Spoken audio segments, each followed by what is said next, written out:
here. Today I'm going to share with you some cards that I've made. But before I get on to that, I first want to apologize for not replying to the comments that you've all left me on my last video. I have been at the cottage most of the summer, so we don't have internet there, so haven't been able to go on YouTube, and we come home just long enough for me to do some laundry and pack some more groceries, and we're gone again.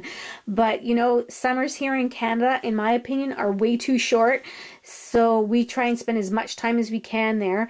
And come winter, I'm really not a winter girl, so I usually hibernate in the winter, so I'll be able to do more creating then. The only thing I've actually been doing is cards, because I can take my markers and papers and that with me to the cottage, and then I'll make some cards up there. So for my first card I'm going to share with you, I used one of these Gorgeous Girl stamps, and I colored her up with my Copics, and then I paper pieced her dress and her little boots. And I didn't want to cover up the background paper because I really like this old vintage door. So I just put her off to the side. And then I put a cluster of flowers, added a little key because I thought that was fitting to go with the door. And then added one of these crocheted flowers that I've made. And then on the inside, I used leftover paper as I did on the front. I always use leftover papers because, you know, you might as well use up your scraps. And it coordinates with the cards, so I always do that. And I also always use a recipe card inside. I know you guys are probably really tired of listening to me telling you that I use recipe cards, but they're perfect for the inside of your cards because I need straight lines to write, and I always write a little message inside. And you can ink them like I did on this one, and I even stamped her face on there. And you can punch them. You can do so much with them that they don't even actually look like recipe cards. So I always use those. And then for my second card, this is a Redonkulous design image, and you're going to see quite a few in my cards because I'm on their design team.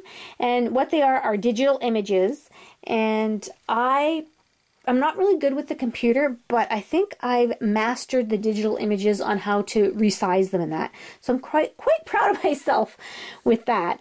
And so this is one of their images. I colored her up again with my Copics. I didn't realize how much a red Copic bled, and so what I did first, my mistake, was I colored the maple leaf on her shirt and then I colored the gray, and it just bled. So I had to redo it. So what I did was I just redid her shirt, colored the maple leaf with my Stampin' Up marker because the tip is so much finer, and then I cut this out and paper pieced her shirt on. So the only thing that paper pieced is her shirt, but it also is colored with the Copics, and then like I said, the maple leaf is done with the Stampin' Up marker. And then I just punched out some leaves, some maple leaves, and here is the inside. Again, I used scrap paper and the recipe card. And then I used this image again because I was invited to be in a Canadian blog hop. And Redonkulous Images are Canadian. She's from Canada. So that was fitting. Not only was the image Canadian, but also the designer is Canadian. So here again, I colored her up with the Copics. And I'm pretty sure I did the heart and her earring with the Stampin' Up, and probably her belt too, because I just like that they have such a finer tip. And then I drew in the grass, and obviously, as you can see, I made this into an easel card. So there's my next card, and again, here's another Redonkulous design image, and I used my Copics again to color him up. I don't have too many boy images because I have 3 daughters. So that was nice to get that one. And this and this are the Tim Holtz grunge board, and I just colored them up with my Copics. Bring on the Cake, that's a stamp, and then I just cut that out. And the gears here, these black gears, I cut them out of a coffee sleeve. And my sister-in-law, whenever she sees something really neat or interesting, she always brings it to me. And this was the coffee sleeve. Like, it's made out of a plastic or a foam type thing, so that was kind of neat, and it was black, so I thought it went great with this card. And then the inside, again, I cut out some more from the coffee sleeve, and another Tim Holtz grunge cut out.